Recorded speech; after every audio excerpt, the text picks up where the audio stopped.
comes on because it is really early in the morning. Well, it's not really early in the morning. It's almost in the afternoon. So, hi. Hello. I know I usually don't show my face. I usually just show my cards or do a reading or whatever.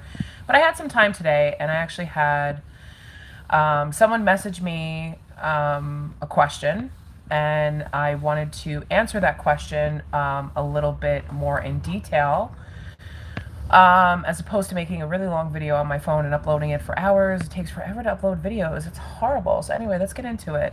Is your ex coming back? The song that's playing in my head, I don't know the name of the song. It's Move On, Move On. Okay, so you probably know the song. Um, is your ex coming back? Most likely, but not at the time that you think. And a lot of us are given explanations as to why this person ghosted us or why they kind of took off and left our energy and just, don't call back or, whatever. And you had this amazing connection with this person. And then all of a sudden it's like, excuse in your face. I can't talk to you. I'm busy. Someone died. Something's going on, whatever. Guys and girls particularly use that type of excuse when they want to put you on pause. They want to put you to the side so that they can come back. They're using an excuse that you can't fight against. If somebody says to you, for example, I'm moving, or someone's sick, or I'm having problems at work, or whatever, that very well may be true. But you have to think of if you're going to be in a relationship with someone, you have to think long term, okay? Even though most of us are taught, take it slow, take it easy, don't go too fast, you kind of have to think to yourself, if someone is going through something traumatic in their life, whether it be work or family or an illness or whatever it is, okay, even if you just met each other,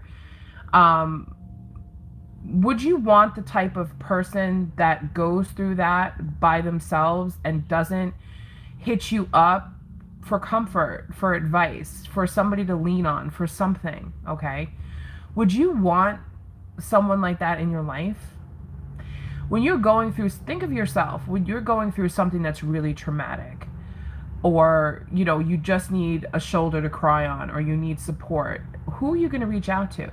The people you love, your friends, your family, your boyfriend, your girlfriend. You're going to reach out to this person, and you're going to want to talk to them, and you're going to want to update them about what's going on, just so that you can keep the connection alive. So if that person's not doing that, you have to take a second and don't drive yourself crazy, and you have to think to yourself, well, where am I in this situation? And then all of a sudden they come back and they're like, oh yeah, everything's fine now. What's up with you? Or you get a text message 2-3 months later, hey, how are you?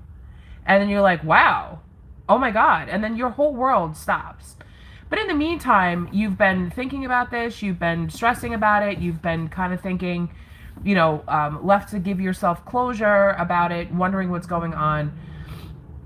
And now you see this text or this phone call as a chance to finally solve the mystery, but you need to be thinking to yourself, is there somebody out there that's better for me?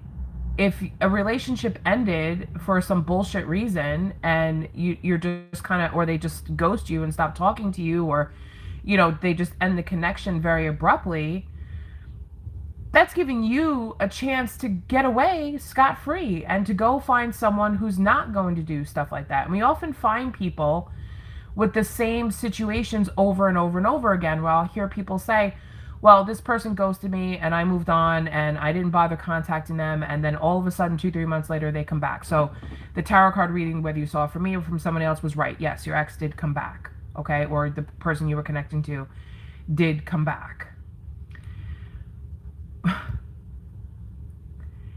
It's a tactic. It's a game. That person's using you as an option for whoever they met or whatever else they were getting themselves into didn't go through. And I find that a lot of people will say over and over again, well, this keeps happening to me, so I'm not going to try. What you need to see here, and the lesson that you need to learn from this is that when someone does that to you, don't sit around waiting for them to come back. Move on with your life and keep going forward. Learn to recognize the signs when someone does that to you as a tactic. That's what they're pushing you to decide. They're keeping you as an option.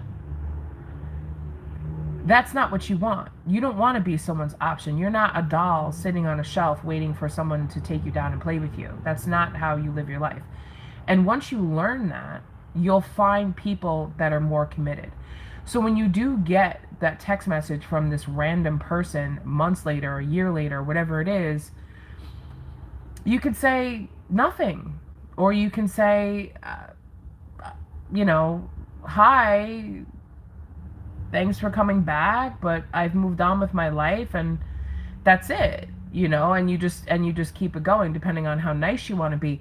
But when you're holding on to that anger and you're holding on to that hope for that person to come back, the universe cannot give you something else that's better for you. If you're holding 2 apples in your hand and the universe is trying to give you more apples, you have to get rid of, I'd always use apples as an example, for holding something in your hand, you have to let go of what's in your hand first. So once you're able to let go, and I know it's hard, especially when you don't have closure, and especially when things do end and everything's going great and then all of a sudden, boom, you have to recognize you could go through an entire dictionary of reasons as to why something ended. You can do that, and you could drive yourself crazy doing that.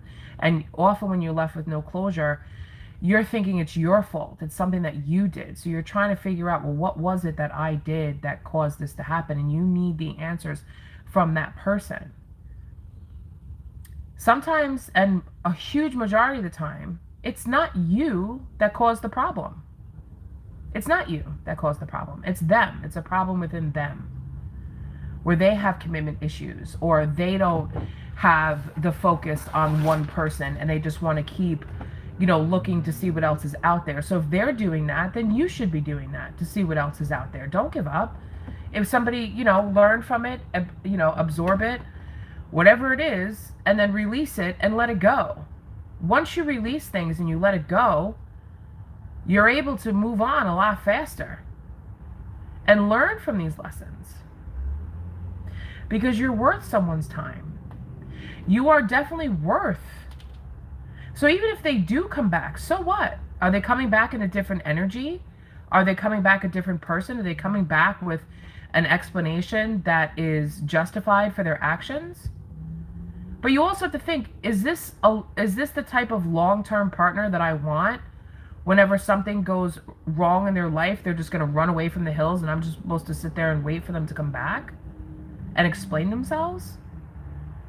If you don't like the energy that you're feeling right now and how sick and how upset you are right now, do better for yourself. Love yourself more to know that your time here on earth is extremely valuable. You are extremely valuable. And if someone doesn't see that, then they're not the right person for you. So is your ex coming back? That's up to you. You can hold on to the energy and eventually they may come back. Or you can let it go and live your best life.